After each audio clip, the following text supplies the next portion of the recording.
Hi everyone.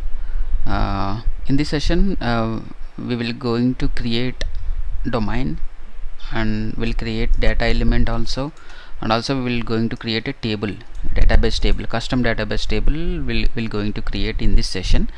And also we want to just understand what is the client dependent table and what is client independent tables, and what is the technical settings involved while creating the custom table in SAP Abap, and what is the client number, where we will give the client number while creating the table. And also we just understand what is the data class, delivery class, display maintenance allowed or not, or restricted, what is these options. And also we'll try to understand what is the buffering options is available while creating the table. So all these concepts will going to cover in this session. So let's get into the SAP system now. I just logged into the SAP system. So first of all, I want to create a domain first. So for creating the domain, every database related object need to be created with Z or Y. So in ABAP, each and every custom object is started with Z or Y. So I'm trying to create with y underscore cust underscore number. So this is my custom domain I'm creating. So create, I'm just giving the name, customer name, and data type is char. This is the name, right? So I can give 25 characters, up to 25 characters. Okay, so while creating the domain, we have to give the technical information of a particular field, right? So this is the domain. For this domain, I'm just giving the data type as char 25, and length is 25. Okay, now I'm saving. I'm just saving in a local object currently, and then check and then activate. So it is activated. So y underscore cust number is the domain. Okay, now I'm trying to create another okay, now I'm trying to create a data element. So now I'm clicking on the radio button, data type, and just giving y underscore cust underscore number, and click on create. So the system is prompting to create which one you want to create, data element or a structure or a table type. Currently we are going to create data element. Now I'm selecting this radio button and click on enter. Now we need to give the description for this data element. So I'm just giving description as a customer name, customer number. So customer number is the description for this data element. So previously I have created one domain. If you remember, I just giving the domain name as y underscore cust underscore number.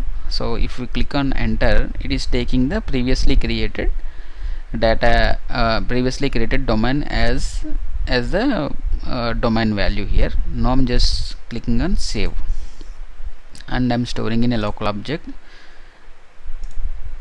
So here we need to maintain the semantic. Data element is nothing but semantic information, right? So we need to maintain the semantic information like field descriptions and all. Now I'm just giving randomly the name of the field is this one. I'm just clicking on enter. So the short, medium, long, heading, everything is taken care automatically by the system, lengths and all. Now I'm clicking on save and just check and then activate. Everything is created, everything is activated. Okay, so the domain I have created, this one, if you double click on it, it will go and show you what is the data type of this particular domain, and what is the characteristics, number of characteristics are given for this one. Everything it will be showing, right? So if you see the data element, in the data element we have given the domain as the value. We will get the domain and data element we have created, right? Save and check. So So that creation of domain is completed, creation of data element is also completed. Now try to understand what is the database table, and where we'll go for database table and all. So for that, we'll go to SC11 again.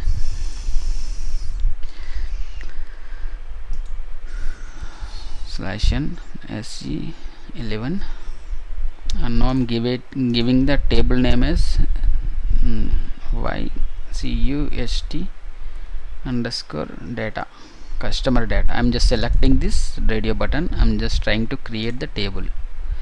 So it is asking for the description. Just give the description as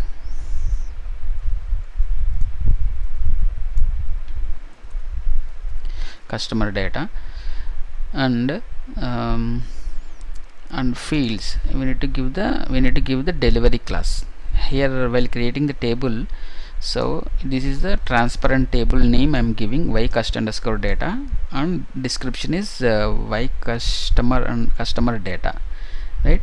So while creating the table we have to give the delivery and maintenance attributes, like delivery class we need to provide. So delivery class we need to provide, right?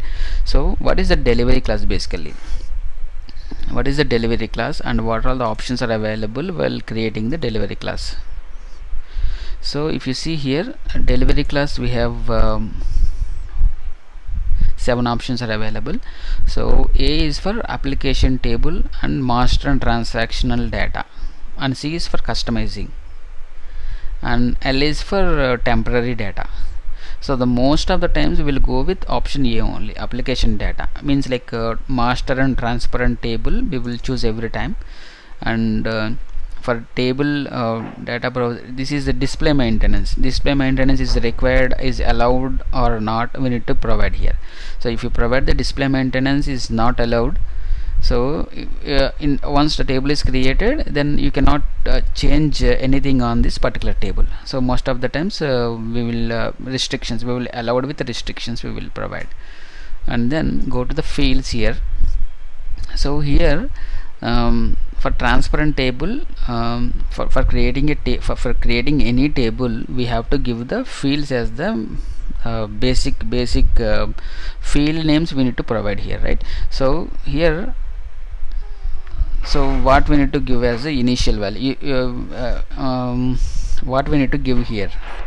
So basically while creating the table, no, we have to give the MANDT as the field name. That is nothing but a client number.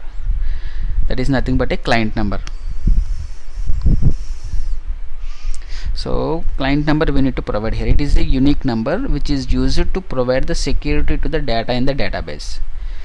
So MANDT.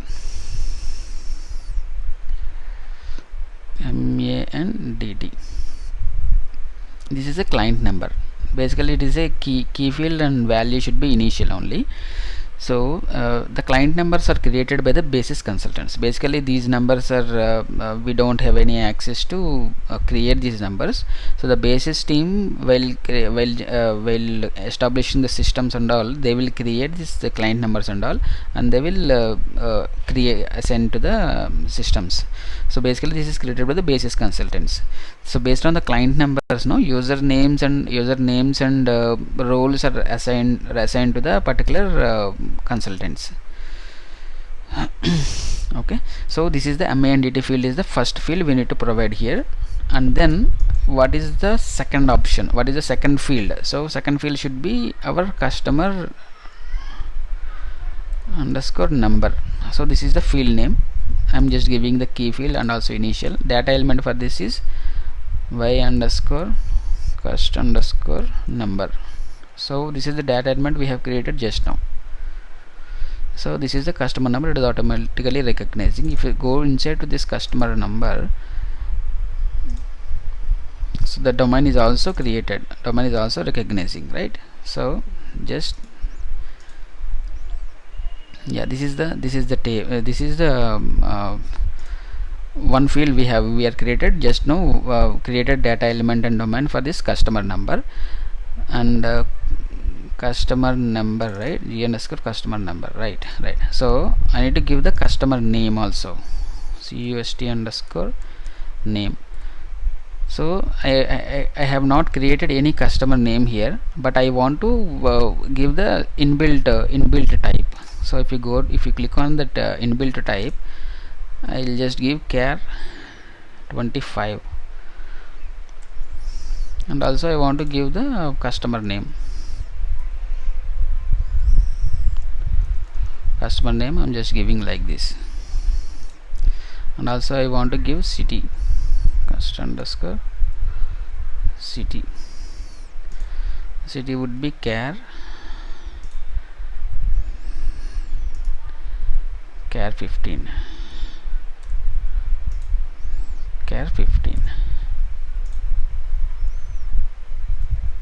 Customer number, name, and then city. And also I want to give another field, that is created on. This is a datum field.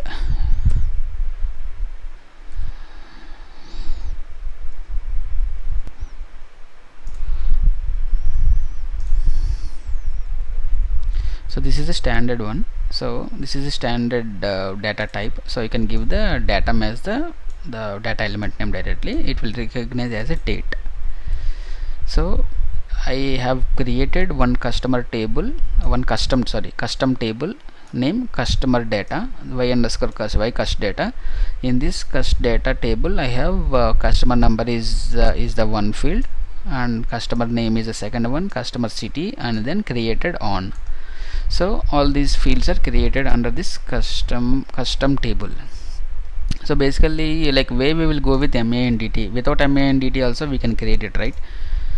So while creating the table, there are two types of tables are available. One is client dependent and the second one is client independent. So the client dependent table is nothing but these tables will store the data in a single client, that is logged in client, because it is depend on the client number only. So the table should have first field by name MA and DT here in this case. So those tables, we have client independent tables also there. Those tables store the data in all clients because it is client independence. These tables will not have any MA and DT field. So in most of the times we will go ahead with client dependent tables only. So MA and DT is the mandatory field to enter in while creating the table. So just trying to save this table and then going to technical settings. So here data class. So here we need to understand what is the data class concept here. So data class is nothing but it specifies the physical area of a table in a database table. So data class is nothing but it specifies the physical area of a table in the database. Okay, so that is, there are few options are available, that is APP-LO, APP-L1. APP-LO is nothing but master and transparent tables. L1 is nothing but transactional data. So the most of the times we will go ahead with APP-LO. And also we have size category. If you see the size category options, if you give the 0 as the size category, the table records will store from 0 to 4000. If you give 1, it will be from 4000 to 16,000. So the most of the times we will provide 0 only here, because size category will dynamically increase the size. Okay, it specifies the maximum number of records that can be stored in a table. Basically this is resembles like maximum number of records that can be stored in a table. Okay, so in the we will give always size category as 0 here, because the system will dynamically increase the memory of the table. Okay, so here if you come down here, buffering options are available here. So buffering not allowed, buffering allowed but switched off, buffering activated, and buffering types generic buffer are all options are available. So if you see the buffering options, like what is meant by buffering. So what is the use of buffer? So basically it is nothing but it is in intermediate memory, or we can say it is in cache memory. So the functionality of the buffer is So whenever the request is coming from application server to application server to database in the first request, so it will fetch the records and get the data to the application server again.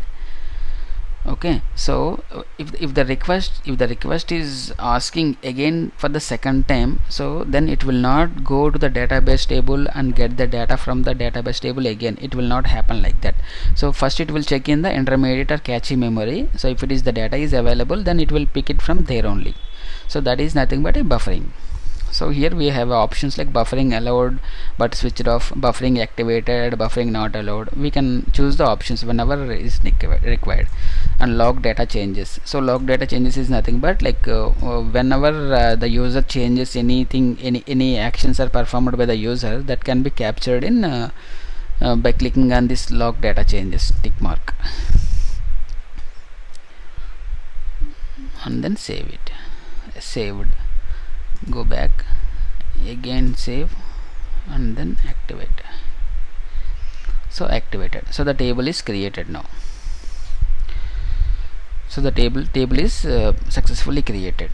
So if you see here, delivery maintenance and delivery class is here. Delivery class is here. Data class is nothing but storing the physical area of a table in a database. But what is the delivery class? It specifies the type of the data that is storing in a table. Which kind of data it is storing, whether it is a master data or whether it is a transactional data or a system data or a temporary data. What kind of a data it is storing in a table, that can be given by delivery class. But data class is nothing but the physical area of a table, the physical area in the table, we can call it as an data class. So just save and then activate it. If you see the entries, so there is no entries in this table, so I just want to create one entry. So for that, like okay, after giving all this information, just go to utilities and database object and check the database utility. So here we need to activate and adjust the database table.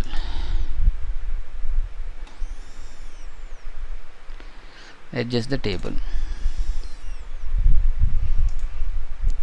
And also in the environment enhancement category, an enhancement category should be can be enhanced, and then activate it. So if you want to create any entries in this one, it is not showing any options here. So if you want to create any entries, it is not showing options. This can be disabled. Why it is disabled means, so we need to see the options. Display maintenance is allowed with restrictions. Display maintenance allowed. I'm just giving this option and just saving it and then activating. Okay, then go to table contents. Now it is enabled. Now I'm just going to this one. What is the customer number? 1001. Customer name James, USA. Created on what date? Created on 24. Saving it. So the database record successfully created. Just go back and then check the entries. So the one entry is created here. So this is the main purpose of creating the tables in the SAP Abap. So that's all for today. So we will discuss more like what is the TMG, how we will create the TMG events, and what is the importance of TMG and all. We will see it in the next sessions. Thanks for watching, and please do like, subscribe and share. Thank you.